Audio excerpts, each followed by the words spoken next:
نستعينه ونستغفره ونستهديه ونعوذ بالله من شرور أنفسنا وسيئات أعمالنا من يهده الله فلا مضل له ومن يضلل فلا هادي له أشهد أن لا إله إلا الله وحده لا شريك له وأن محمدا عبده ورسوله قال الله عز وجل يا أيها الناس اتقوا ربكم الذي خلقكم من نفس واحدة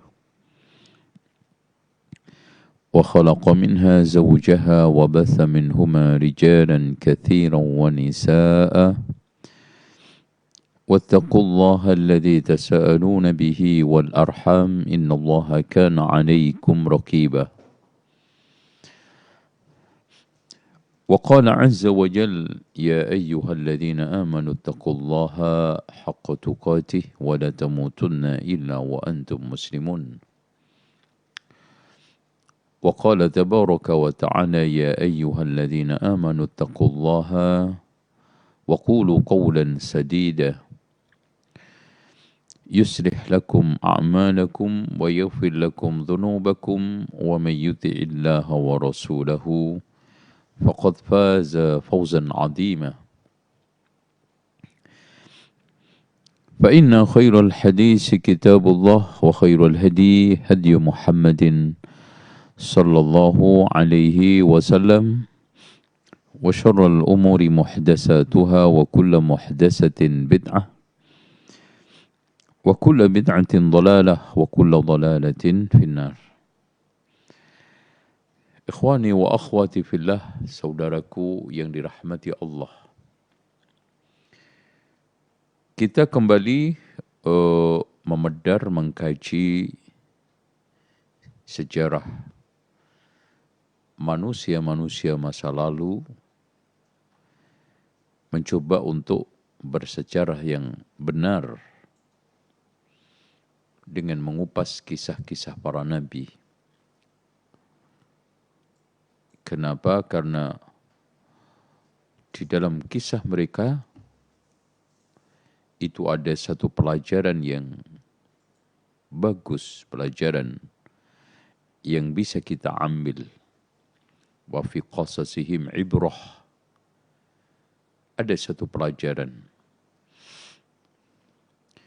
Kenapa? Karena memang sejarah itu menceritakan perilaku, kelakuan, adat istiadat, dan kebiasaan-kebiasaan baik dari sisi antropologi dan sosiologi satu umat.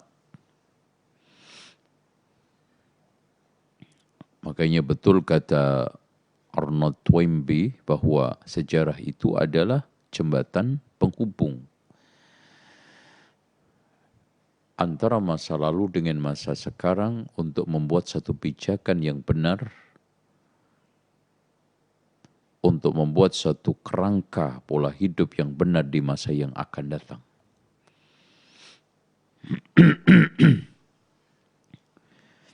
Dari situlah di dalam sejarah itu ada satu pelajaran yang bisa dipetik untuk kepentingan yang akan datang. Maka Ibnu Khaldun mengatakan bahwa sejarah merupakan satu madhab yang paling bergengsi. Kenapa? Karena semua ilmu butuh sejarah. Dengan sejarah kita mengetahui sirah para nabi untuk kita ambil ibrahnya. Politik dan sistem tata negara para raja, dan kelakuan umat-umat terdahulu, baik yang sekarang dihancurkan oleh Allah, dibinasakan oleh Allah, dan dimuliakan oleh Allah. Dari situlah kita bisa mengambil akhlak para rasul sebagai teladan tata kelola pemerintahan dan juga politik raja-raja sebagai pijakan para negarawan, para pengelola negara, dan juga kondisi umat yang selalu tidak berubah, yang selalu berulang. Ya, apa yang menyebabkan kehancuran Fir'aun itu juga yang menyebabkan kehancuran pemimpin-pemimpin setelahnya. Apa yang menjadi penyebab binasanya Abu Lahab, Abu Jahal akan berulang menjadi penyebab binasanya orang-orang yang berkelakuan dan berperilaku dengan seperti Abu Jahal, Abu Lahab. Perhatikan bagaimana Allah Subhanahu wa taala menghancurkan kaum Nabi Lut. Dan bagaimana Allah Subhanahu wa taala mengangkat para rasul, para nabi. Ini semua adalah ibrah. Nah, dari sekian tokoh sosok yang menjadi panutan kita dan menjadi cikal bakal terbentuknya bangsa Arab adalah Nabi Ismail alaihissalam. Perlu diketahui bahwa bangsa Arab itu terbelah atau terbagi menjadi dua, yaitu Al-Ba'idah yang sudah punah, yaitu manusia-manusia kuno yang sudah tidak bisa terdeteksi kecuali hanya Al-Quran yang bisa menceritakan. Di antaranya ada kaum 'Ad, kaum Samud, ada Amalik, ada Jurhum, dan Jurhum itu ada dua macam, Jurhum awal pertama dan Jurhum yang kedua yang tidak lain adalah Jurhum Qahtan. Nah, yang kedua adalah Al-Baqiyah yang masih tersisa. Dan yang Al-Baqiyah ini ada dua macam. Yang pertama adalah Al-Aribah, yaitu turunan Qahtan. Ya. Yang akhirnya melahirkan bangsa yang hidup di Yaman. Yang keduanya adalah Adnan, yang disebut dengan Al-Musta'arabah. Ikhwan sekalian, kita sudah tahu semua bahwa Nabi Ibrahim alaihissalam ketika saat menikah dengan Sarah, Allah uji dengan kemandulan Sarah. Akhirnya Sarah merelakan budaknya yang tidak lain adalah Hajar untuk ditasarri, ya, menjadi pasangan hidup dengan tasarri, dengan perbudakan Nabi Ibrahim alaihissalam. Ternyata di tengah kepian yang tidak punya keturunan, Allah Subhanahu wa taala berikan karunia anak.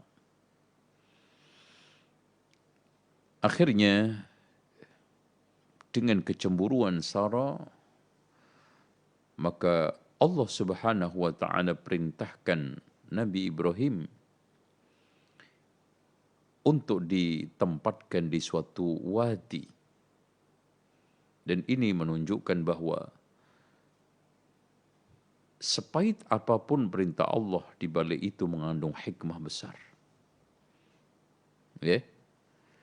Bagaimana dengan penempatan Hajar bersama Ismail di Mekah, yang akhirnya melahirkan berbagai macam kebaikan, keberkahan. Yang pada saat itu Nabi Ibrahim berdoa, Rabbana inni askantu min dhurriyyati biwadin ghairi dhi zar'in inda baitikal muharram. Ya Allah, aku tempatkan anak cucu saya di suatu yang tidak ada tanaman. Bahkan tidak ada apa-apa dan tidak ada siapa-siapa di sisi rumahmu yang termulia. Ya. Rabbana liyuqimus shalah. Ya Allah, tujuanku agar mereka menegakkan salat. Subhanallah. waj'al af'idatan minan nas. Allah tidak, Nabi Ibrahim tidak mendoakan afidas, ya, hati manusia tidak tadi, hati dari manusia, karena tidak semua. Waj'al af'idatan minan nas tahwi ilaihim warzuqhum minats thamarat, berikanlah rizki dari buah-buahan, ya, Masya Allah. Warzuqhum minats thamarati la'allahum yashkurun, semoga dia bersyukur, mereka bersyukur. Di awal penempatan, Hajar tidak memiliki bekal kecuali hanya sekedar kurma dan air. Pada saat itu ada sifat wanita yang memang lemah, ada kegalauan, yang perlu ada yang meyakinkan, yang tidak lain adalah Nabi Ibrahim itu sendiri. Ketika Nabi Ibrahim pergi meninggalkan Hajar dan Ismail biwadin ghairi dhi zar'in, kemana wahai Ibrahim? Nabi Ibrahim tidak menjawab. Dan juga tidak menoleh, bukan karena tega, tetapi kelembutan hati Nabi Ibrahim, kasih sayang yang mendalam Nabi Ibrahim kepada Hajar dan Ismail begitu tinggi, sulit untuk diungkapkan. Ya. Sehingga Hajar ketika itu menegaskan, apakah ini perintah Allah wahai Ibrahim? Nabi Ibrahim mengatakan na'am. Inilah kesuksesan demi kesuksesan Nabi Ibrahim di dalam menjalankan perintah Allah. Yang itu adalah bagian ujian untuk meningkatkan ranking spiritual, untuk meningkatkan derajat di sisi Allah. Wa idzibtala Ibrahim rabbuhu bikalimatin fa'atammahun. Ketika Allah menguji Nabi Ibrahim dengan beberapa perintah yang semua disempurnakan. Tetapi jawaban seorang istri yang salihah, seorang istri yang teguh tegar, dengan pendidikan keimanan yang sempurna, ruhiyah yang begitu kuat, dia menjawab, idzan la yu'ni, kalau memang begitu Allah tidak akan menyia-nyiakan saya. Satu ungkapan yang menunjukkan keteguhan dan keyakinan yang ada di dalam hati. Ketawakalan yang kuat yang ditunjukkan oleh Hajar. Coba bayangkan, dan ini bukan sinetron, bukan drama. Tapi ini adalah menghadapi satu realitas. Kenapa Hajar dengan kondisi yang begitu menakutkan bagi wanita-wanita zaman sekarang? Kenapa? Pasti takut terlantar, takut tidak bisa makan, takut tidak bisa membesarkan Ismail, takut akan masa depannya. Mau apa? Kerjaan tetap tidak ada, rezeki belum jelas, dan satu tempat yang baru yang belum beradaptasi sama sekali. Tetapi seorang wanita yang memiliki keimanan yang kokoh, ketawakalan kepada Allah yang kuat, sanggup mengatakan, idzan la yudayyi'uni, kalau memang begitu Allah tidak akan menyia-nyiakan saya. Makanya lahirlah anak yang teguh tegar juga, yang itu terbangun di atas keyakinan, karena yakin dan percaya kepada Allah bahwa perintah yang dimimpi itu adalah benar. Nabi Ibrahim jalankan. Karena yakin, teguh dan tegar bahwa perintah Allah itu mengandung kebaikan, Nabi Ismail tegas mengatakan, satajiduni insyaallahu minas sabirin, engkau akan temukan aku termasuk orang-orang yang sabar, wahai bapakku. Nanti kita akan kisahkan. Mondar-mandir untuk mencari air. Kebingungan sebagai watak manusia, sebagai basyariah muncul. Tatkala air sudah habis, persediaan makanan sudah menipis. Pada saat itu datang pertolongan Allah. Jibril datang membawa pesan dari Rabb. Kemudian dari tapak-tapak atau dari sayapnya Jibril dihentakkan. Kemudian keluar air yang akhirnya Ibunda Ismail menghimpun dengan mengatakan Zam-Zam. Kata Rasulullah SAW, seandainya tidak dihimpun oleh Ibunda Ismail, maka sayasiru ma'inan, ya, akan menjadi sumber yang melimpah, tumpah ruah. Dan keajaiban alam yang sampai hari ini sumur tertua di dunia yang belum ada tandingannya. Masya Allah.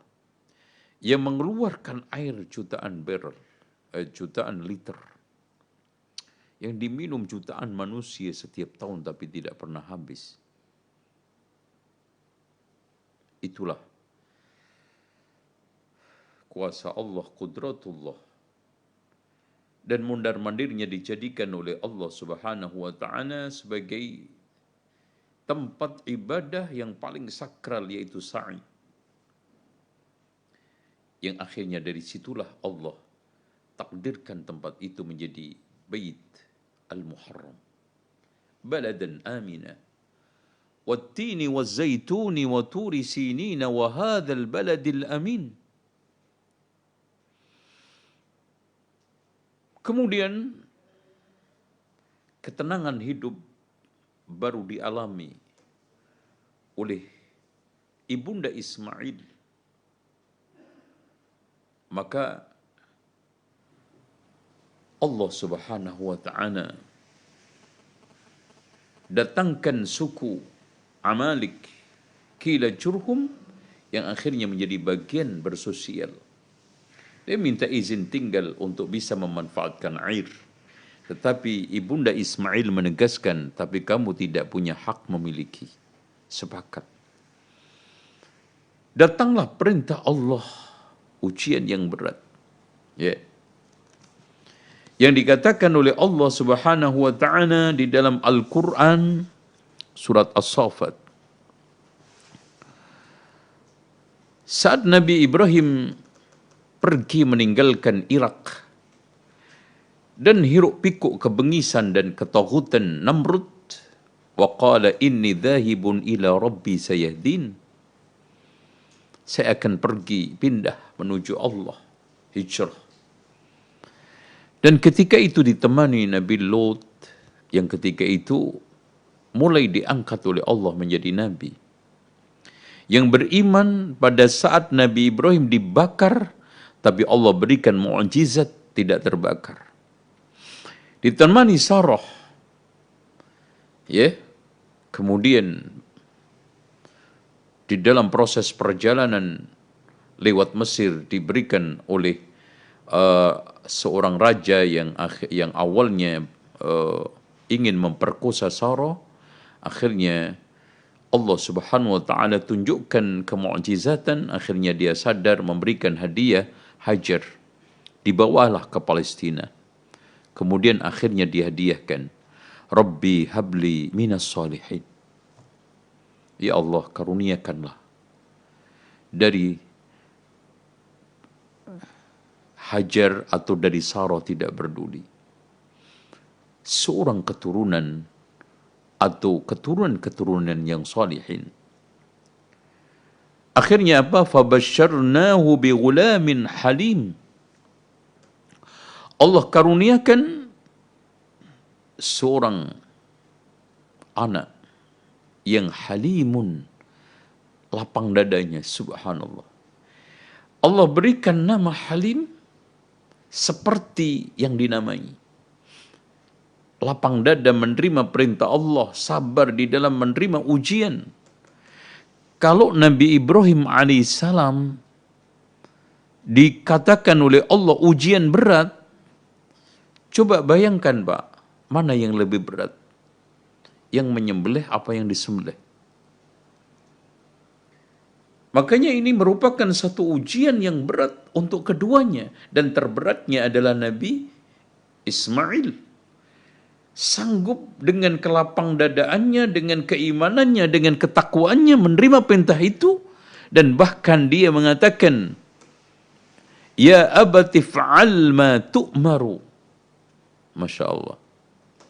Ini adalah tingkatan birrul walidain yang tidak bisa dicapai oleh siapapun.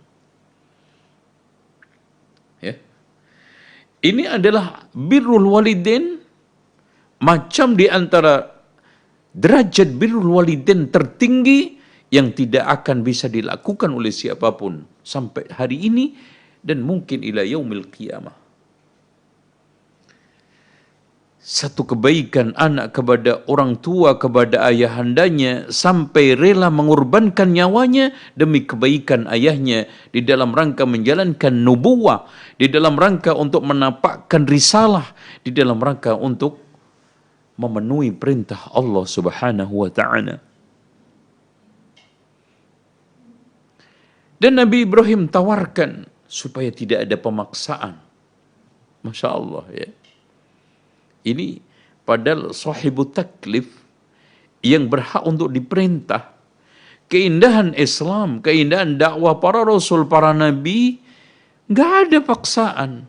Diambil kerelaannya Nabi Ismail untuk menunaikan itu semuanya dengan mengatakan, Ya bunayya inni ara fil manami anni adbahuka fandur madza tara. Wahai anakku, aku melihat satu mimpi, dalam mimpi itu aku diperintahkan untuk menyembelihmu. Bagaimana pendapatmu? Dan ru'yatul anbiya, mimpi para rasul, para nabi adalah wahyun. Sebagaimana yang disebutkan dalam satu riwayat. Apa kata anak yang soleh?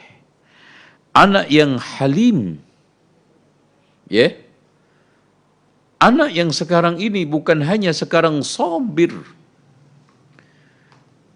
Jadi halimun hilmun itu merupakan satu tingkatan kesabaran yang paling tertinggi, kelapang dadan yang paling terbaik. Halimun. Sehingga hilm dia, kebaikan, kesolehan dan juga ketakwaan, keimanan yang mendalam, dan siqah, percaya begitu tinggi dan kuat kepada Allah, sanggup mengatakan dari lubuk hati yang paling dalam demi kebaikan ayahandanya, di dalam menegakkan perintah Allah, di dalam menyempurnakan risalah, Ya abati fa'al ma tu'maru sadajiduni insyaallahu minas sabirin. Wahai bapakku, lakukan, jalankan apa yang menjadi perintah Allah. Engkau akan diberikan, engkau akan menumbuhkanku termasuk orang-orang sabar. Subhanallah. Satu ungkapan bahasa Arab yang sangat fasih. Karena memang Nabi Ismail itu orang yang pertama kali berbahasa Arab dan mengucapkan Arab. Dan juga pertama kali yang bisa menaklukkan kuda-kuda liar yang buas dulu semuanya hewan untuk menjadi kendaraan. Itu sejak Nabi Ismail alaihissalam.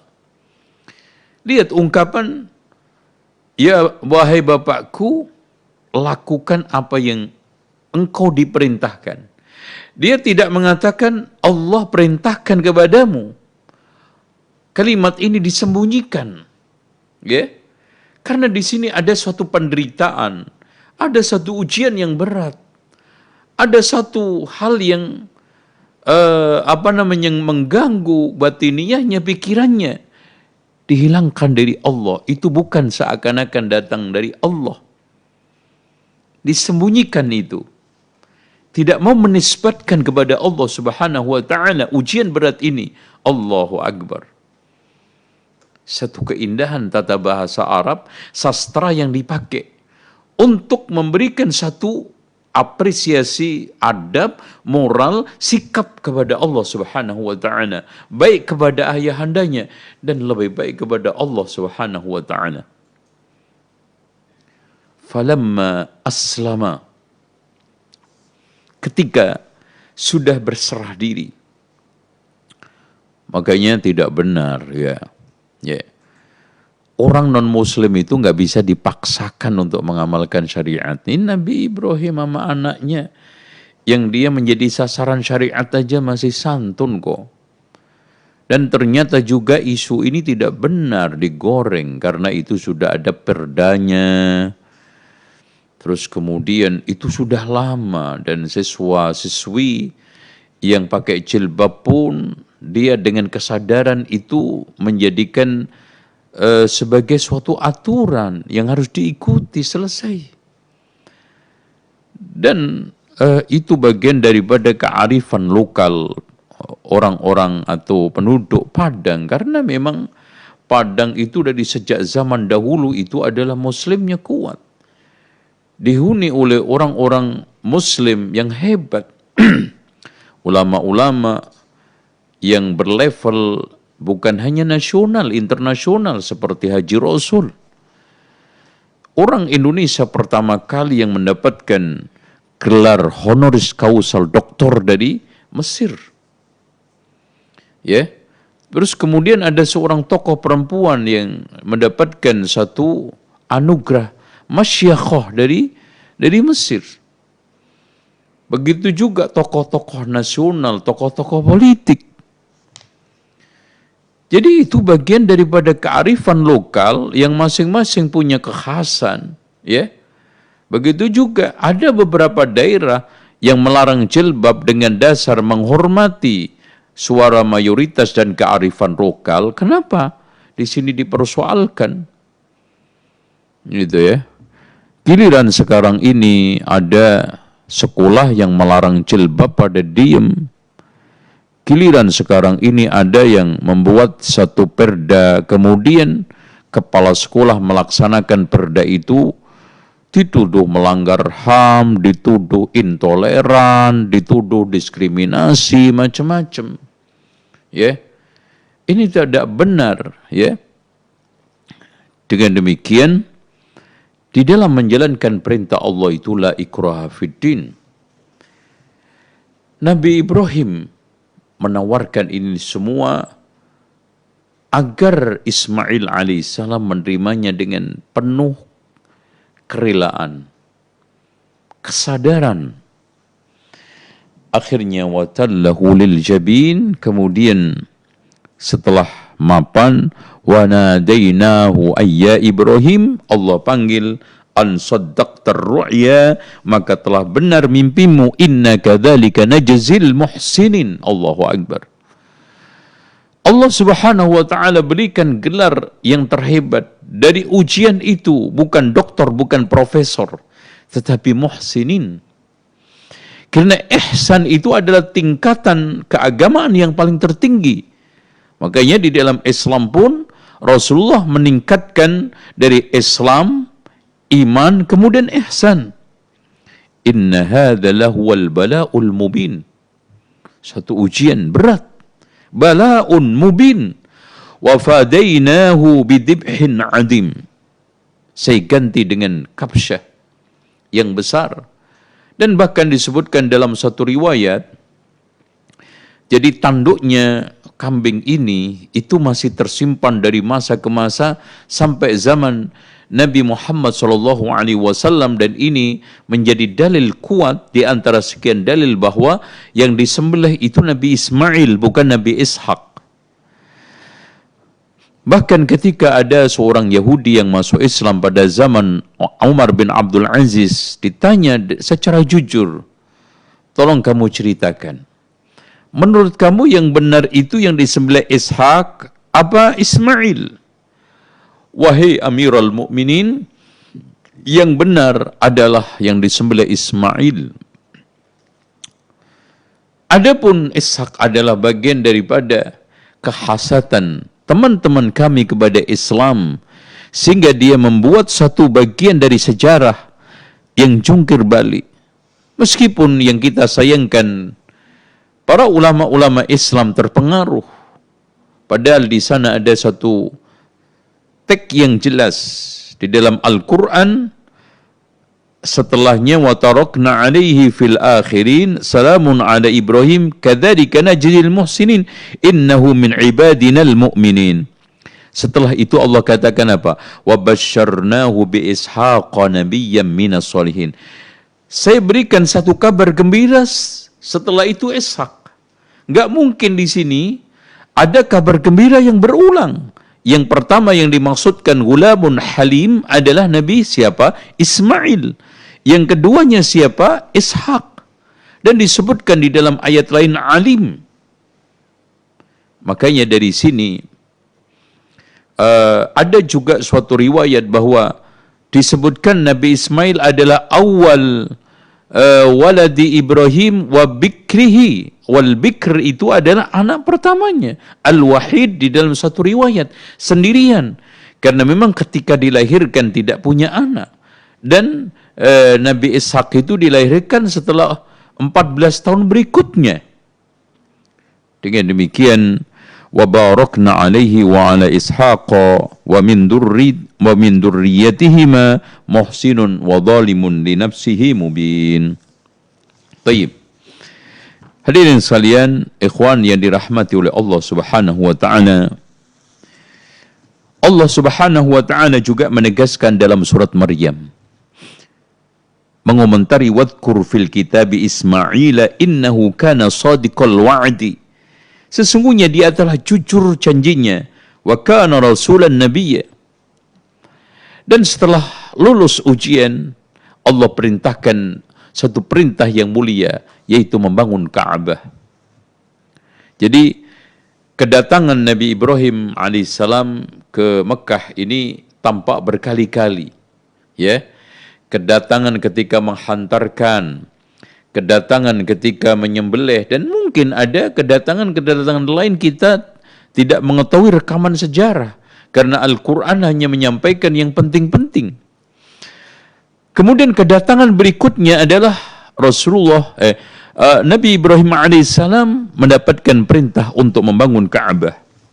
Wa idh yarfa'u Ibrahimul qawa'ida minal bait wa Ismail, ya.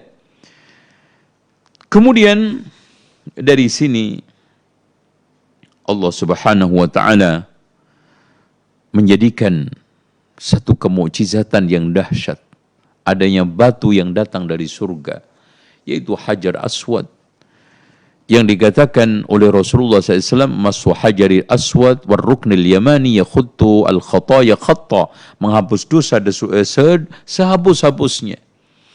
Kemudian menghitam, kata Rasulullah SAW, yang datangnya putih bening karena banyaknya lelusan manusia. Dan kemudian di sana ada batu yang digunakan oleh pijakan Nabi Ibrahim, karena Nabi Ibrahim datang ketika itu sudah tua, sehingga menurunkan batu itu susah, makanya dibantu dengan batu tersebut, akhirnya menjadi maqam Ibrahim. Dan akhirnya Nabi Ibrahim diberikan oleh Allah karunia anak saleh salihah, keturunan yang akhirnya ditutup manusia yang paling mulia, nabi yang paling mulia, yaitu Nabi Muhammad sallallahu alaihi wasallam. Nah, perlu diketahui bahwa sebelum saya buka tanya jawab, saya ingin sampaikan bahwa Nabi Ibrahim memiliki dua anak. Yang pertama adalah Ismail, nanti menurunkan bangsa Arab, kemudian Adnan, kemudian Nabi Muhammad sallallahu alaihi wasallam. Dan Nabi Ibrahim alaihissalam adalah bapak yang paling atau Nabi Muhammad ini turunan yang paling mulia, paling dekat. Rasulullah juga mengatakan sebagaimana yang telah ditirukan oleh Allah, inna aulan nasi bi Ibrahim lalladzi tabauka, sesungguhnya orang yang paling berhak dengan Nabi Ibrahim adalah yang mengikuti Rasulullah SAW. Dan wa may yarghab an millati Ibrahim illa man safiya nafsah, tidak ada orang yang benci dengan agamanya Nabi Ibrahim kecuali orang yang pandir, orang yang bodoh. Dan Nabi Ibrahim adalah makana Ibrahimu Yahudiyan wala Nasraniyan walakin kana hanifan muslima, ya, agamanya tauhid, tidak Yahudi, tidak Nasrani, tidak syirik, tapi hanif. Nah, turunan Nabi Ismail ini rata-rata yang mengembangbiakkan bangsa Arab itu karena anaknya Nabi Ismail itu sangat banyak, ya, 12, kemudian dari Qundar sama Nabit, inilah yang melahirkan bangsa Arab. Kemudian Ishak itu memiliki 2 anak, Yakub sama Ais. Yakub akhirnya menjadi nabi, memiliki 12 anak. Di antaranya adalah Nabi Yusuf, nanti kita ceritakan, tapi sebelumnya insya Allah di pertemuan yang akan datang kita akan bahas secara spesifik sejarah atau kisah Nabi Ishak alaihissalam. Kemudian saudaranya Ais ini tidak menjadi nabi. Nah, nanti kita akan kisahkan bagaimana hubungannya antara Yakub dengan Ais, kemudian hijrahnya ke Haran, kemudian pernikahannya, kemudian bagaimana ujian Nabi Yakub, insyaallah kita akan ceritakan secara detail biidznillah. Taib. Kemudian setelah itu lahirlah di sana 12 anak, di antaranya Nabi Yusuf yang hidup pada Ramses keempat. Dan perlu diketahui bahwa raja-raja pada zaman Nabi ke Nabi itu, ya, kalau Nabi Nuh alaihissalam kita tidak bisa memastikan secara pasti berdasarkan data sejarah ini raja yang hidup pada zaman Nabi Nuh ini siapa, tidak ada ketahuan, ya. Ada yang menyebutkan seperti seperti Al-Mas'udi di dalam kitabnya Murujud Dhahab, tetapi kita tidak bisa memastikan raja yang hidup pada zaman Nabi Nuh itu, kata sebagian ahli sejarah adalah Dhahak. Dan cerita Amalik, manusia yang imlak itu, yang katanya sampai menyentuh langit dan yang lainnya, ini semua adalah cerita-cerita yang tidak bisa dibenarkan begitu saja. Nah, kita bisa mengenali adanya raja-raja itu sejak Nabi Ibrahim alaihissalam. Adanya Namrud, bahkan sebagian ahli sejarah Al-Azruqi yang dikuatkan oleh Syekh Muhammad ibnu Shalih Al-Utsaimin bahwa Zulkarnain itu hidupnya pada zaman Nabi Ibrahim. Nah, kalau Zulkarnain ini hidup pada zaman Nabi Ibrahim, makin fatal salahnya orang yang mengatakan bahwa tembok Cina itu adalah yang membangun Zulkarnain dan di situ adalah tempat sembunyinya Ya'juj Ma'juj. Nggak nyambung. Karena menurut data sejarah, tembok Cina itu baru dibangun secara kolosal itu abad atau tahun ke-225 sebelum Masehi. Jadi baru saja. Ya. Sementara Nabi Ibrahim alaihissalam itu hidup pada abad 4000 sebelum Masehi. Jadi jauh sekali. Ya. Meskipun ada yang mengatakan pada zaman Nabi Musa, Nabi Khidir dan yang lainnya. Wallahu a'lam bishawab. Dan itu kebanyakan di antara para ulama. Cukup. Saya kira kita perdalam, kita pertajam lewat tanya jawab biidznillah. Fadhal.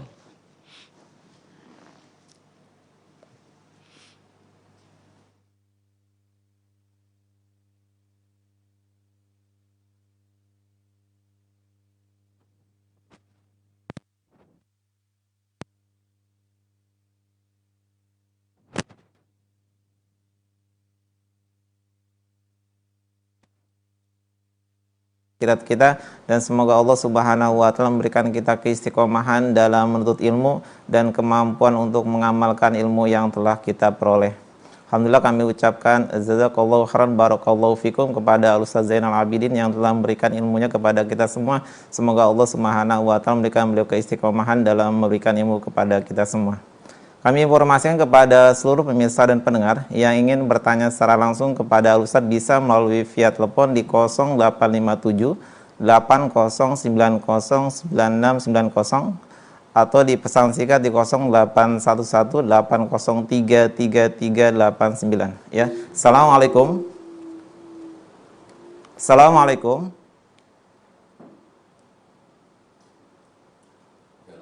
Ya, silakan.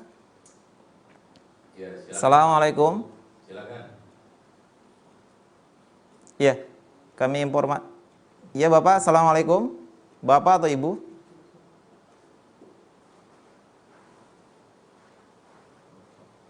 Ya. Ya, kami informasi kembali kepada seluruh pemirsa dan pendengar yang ingin bertanya secara langsung melalui via telepon di 0857 8090 9690.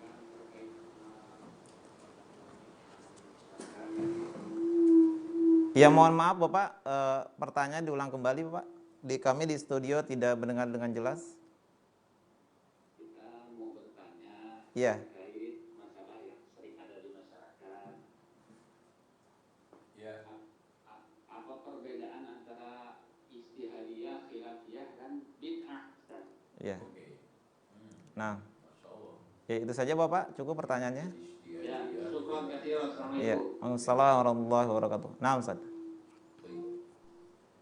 Ini adalah pertanyaan yang cukup mendasar. Di mana apa perbedaan ijtihadiyah, khilafiyah? Hadhil masailul ijtihadiyah, ini adalah masail ijtihadiyah. Ini adalah al-masail al-khilafiyah. Ini adalah al-masail bid'iyah. Okey. Al-ijtihadiyah berasal dari ijtihad. Dan ijtihad itu sah di dalam Islam. Karena Rasulullah mengatakan, "Idza ijtahada al-hakimu fa asaba falahu ajrun, wa in akhta'a falahu ajrun." Jika seorang hakim, dan di sini hakim adalah bisa penegak hukum atau hakim biasanya imam, karena dulu juga penegak hukum dan juga ulama. Benar ijtihadnya mendapatkan 2 pahala dan kalau salah mendapatkan 1. Dari sini kita bisa simpulkan bahwa masalah ijtihadiyah itu adalah masalah yang tidak ternaskan oleh Al-Quran dan Sunnah. Makanya ketika Mu'ad diutus Rasulullah ke Yaman, dengan apa kamu akan menghukum? Dengan Al-Quran. Kalau tidak menemukan dengan Sunnah. Kalau tidak menemukan dengan ra'yu saya wala ahlu. Nah, ini yang paling penting.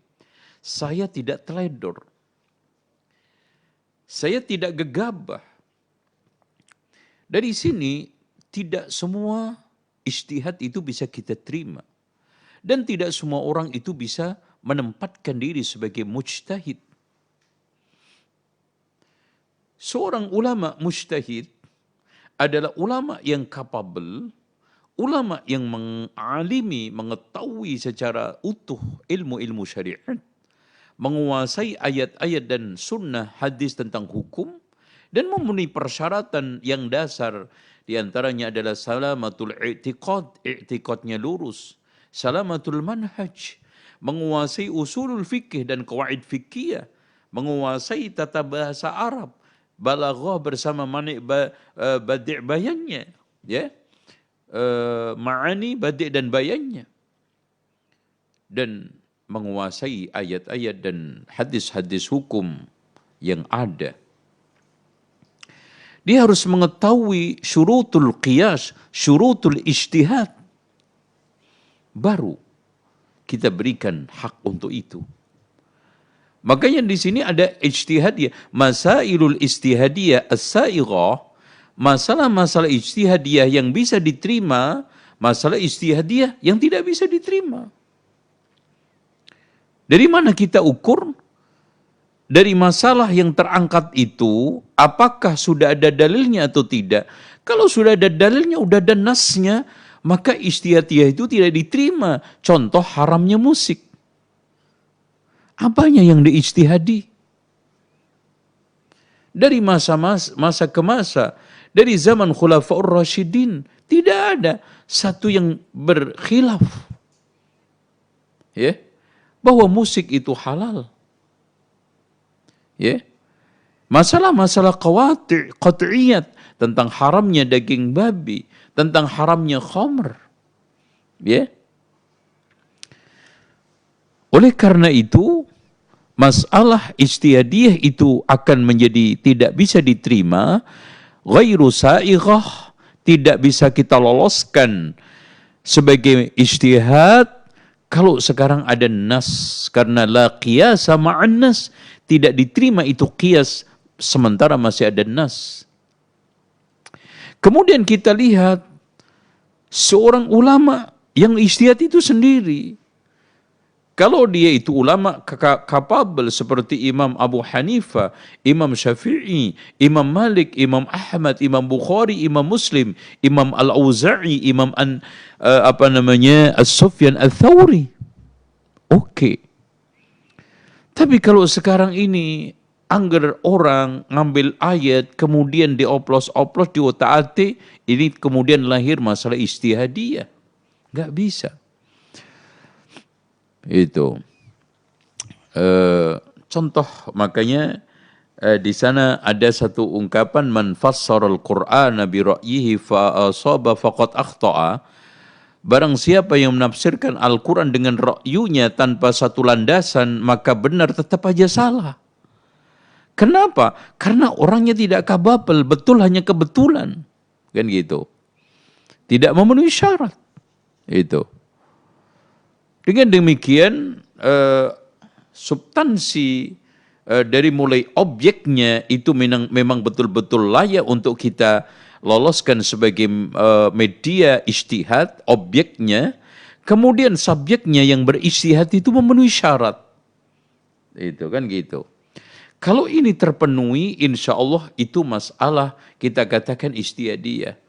Lah kalau sekarang, yasinan ini kan masalah ijtihadiyah. Wah kan gitu. Tahlilan kan masalah ijtihadiyah. Siapa yang ijtihad? Gitu. Sementara di sana ada satu nas, man amila amalan laisa alaihi amruna fahuwa raddun. Dari sini ikhwan yang membedakan. Kalau dia itu kapabel, kenapa? Kenapa ulama? Karena memang dia tidak pernah terbersit ingin salah di dalam ijtihadnya itu.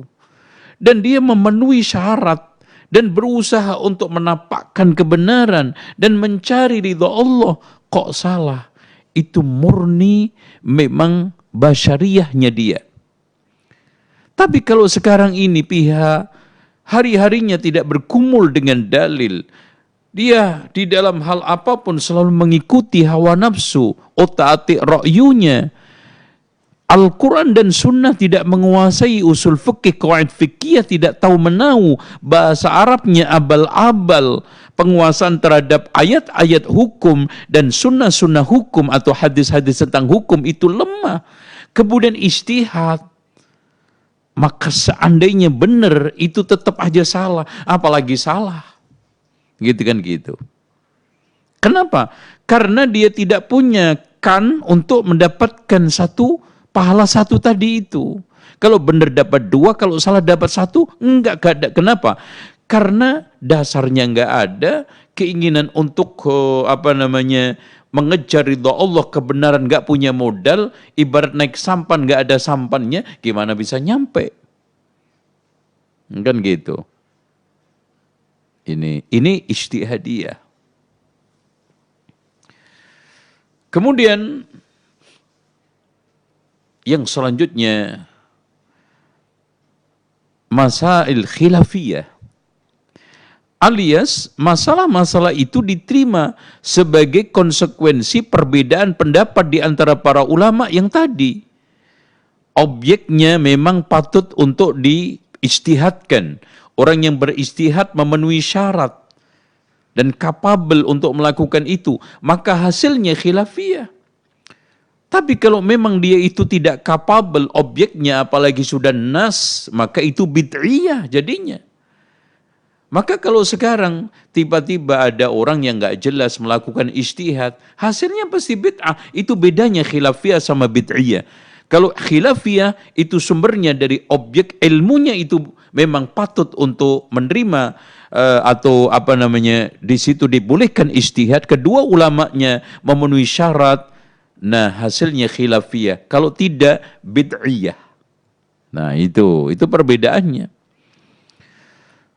Contoh masalah khilafiyah adalah masalah kaitannya dengan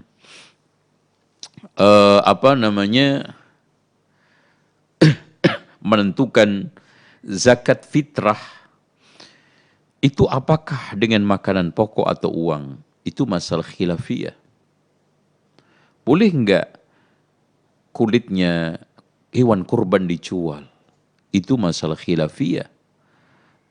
Qiyamul lail lebih daripada, dan pada akhirnya kita juga tidak boleh berkutat berdalil, ini kan ada khilafiyah di antara para ulama, sudah selesai.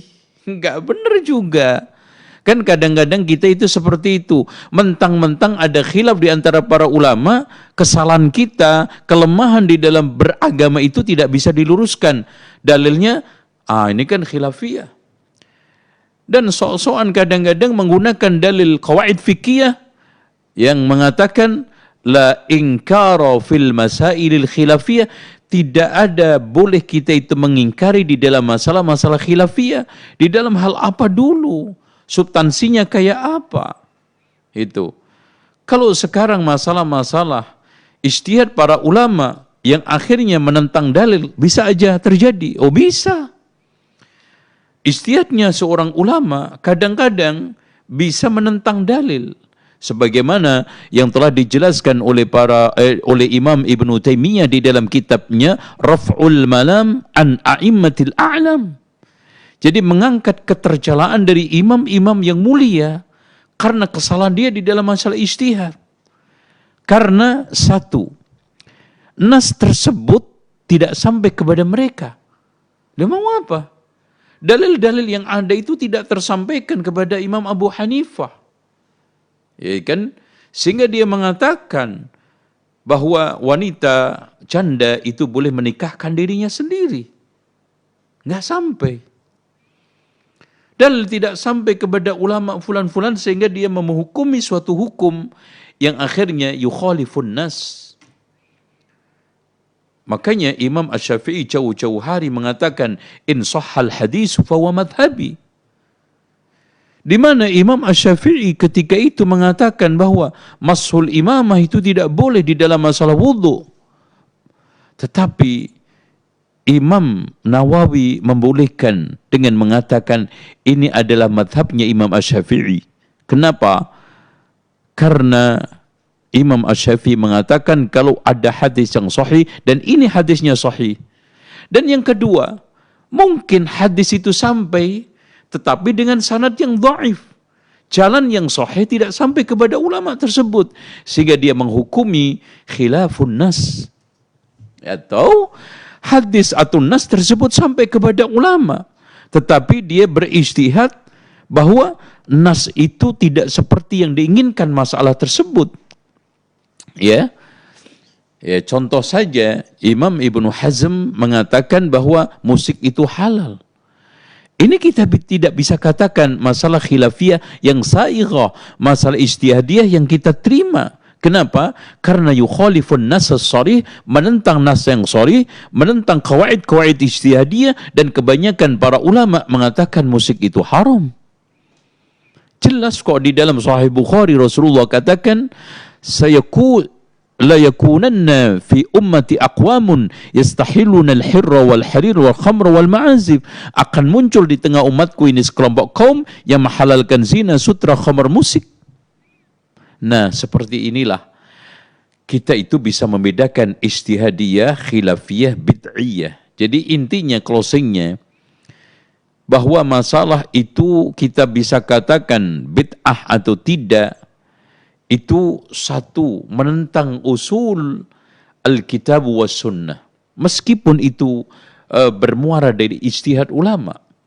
Ya, makanya meskipun ulama itu juga tidak sengaja melakukan kebid'ahan, tetapi akhirnya ijtihadnya dia itu menentang usul ad-din, menentang nassus sharih, maka itu akan bisa menimbulkan kebid'ahan.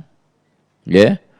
Terus kemudian yang kedua, bahwa dasar daripada ijtihad tersebut yukhalifun nassus sharih. Ya. Kemudian yang ketiganya adalah menentang masalah-masalah yang qat'iyah. Jadi ijtihad para ulama yang akhirnya adalah menentang ijma', menentang masalah-masalah qat'iyat, maka kita bisa katakan itu adalah bid'ah. Meskipun dia seorang ulama kapabel, tapi akhirnya menentang ijma', menentang masalah-masalah yang qat'iyat, al-maqtu' bih, maka hal tersebut akan menjatuhkan masalah tersebut adalah masalah bid'iyah, meskipun ulamanya kita tidak bisa katakan ahli bid'ah. Itu tolong dicamkan. Makanya di sana ada kearifan yang dimiliki ahli sunnah wal jamaah, bahwa kita tidak bisa menggelari ulama itu sebagai ahli bid'ah karena terjatuhnya di dalam beberapa masalah ijtihad yang akhirnya membuahkan satu kebid'ahan. Bukankah kita ketahui beberapa ulama terjatuh di dalam membolehkan peringatan Maulid Nabi, sementara Maulid Nabi itu adalah bid'ah? Iya kan? Ada beberapa ulama yang terjatuh ke dalam bid'atul irja. Ya. Ada yang terjatuh kepada bid'atul khuruj. Ini semua, bahkan ada yang terjatuh ke dalam asy'ariyah. Apakah kita dengan itu serta-merta kita katakan ahli bid'ah? Tidak. Kita cek dulu, kita lihat dulu bagaimana syarat-syaratnya. Wallahu a'lam bishawab. Ini memanjang. Wallahu a'lam bishawab. Barakallahu fikum Ustaz atas jawaban yang sangat bermanfaat. Mudah-mudahan penanya melalui via telepon dapat dipahami apa yang disampaikan Al Ustaz. Alhamdulillah tadi adalah pertanyaan terakhir karena kita dibatasi oleh waktu, dan kami ucapkan jazakallahu khairan barakallahu fikum pada Al Ustaz yang telah menyampaikan ilmunya kepada kita semua, dan kami mohon maaf kepada seluruh pemirsa yang bertanya melalui pesan singkat, memang sangat banyak. Insyaallah kita akan jawab di pertemuan yang akan datang. Mudah-mudahan Allah Subhanahu wa taala memberikan kita keistiqomahan dalam menuntut ilmu, dan juga semoga Allah Subhanahu wa taala memberikan kita kemudahan dalam mengamalkan ilmu yang telah disampaikan oleh guru kita Al Ustaz Zainal Abidin LCMM Hafizahullah. Kami silakan kepada Al Ustaz untuk memberikan kesimpulan kajian pada sore hari ini. Kita di ujung acara kita simpulkan bahwa kita telah sampai kepada satu natijah bahwa sejarah itu tidak bisa kita hindarkan dari kehidupan, dan bersejarah dengan benar merupakan tuntutan agama. Bahkan mempelajari sejarah merupakan satu kewajiban, minimal fardu kifayah. Dan di antara sekian yang kita pelajari adalah kisah Nabi Ismail, cikal bakal orang-orang Arab, yang dialah pertama kali yang berbahasa Arab dan mengenakan kendaraan kuda dan juga memanah, dan akhirnya melahirkan manusia mulia yaitu Nabi Muhammad SAW. Semoga kita bisa mengambil ibrah dan pelajaran dari kisah Nabi Ismail, dari mulai kesabarannya, kesiapannya di dalam menerima perintah Allah, menjalankan ujian berupa perintah larangan, ya, dan ketabahan, ya, kelapang dadan dan percaya kepada Allah, thiqah, ya, yang itu dimiliki oleh ibundanya. Ini merupakan pelajaran berat buat kita semua, pelajaran besar buat kita semua untuk kita petik, kita jalankan sebagai pijakan kehidupan. Demikian kita akhiri dengan doa kafaratul majlis. Subhanakallahumma wa bihamdika asyhadu an la ilaha illa anta astaghfiruka wa atubu ilaik. Wa sallallahu ala Muhammadin wa ala ali Muhammad. Walhamdulillahi rabbil alamin. Wassalamualaikum warahmatullahi wabarakatuh.